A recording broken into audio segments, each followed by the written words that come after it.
Have you ever wondered why we yawn and why it seems to be contagious? Most people know yawning is a sign of tiredness, but the real reason behind it is still not fully understood.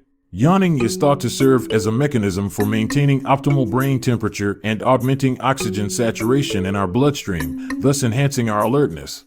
And when it comes to contagious yawning, some studies suggest that it may be linked to our innate social nature and our remarkable capacity for empathy towards fellow beings. Now, if you made it so far without yawning, well, I don't believe you.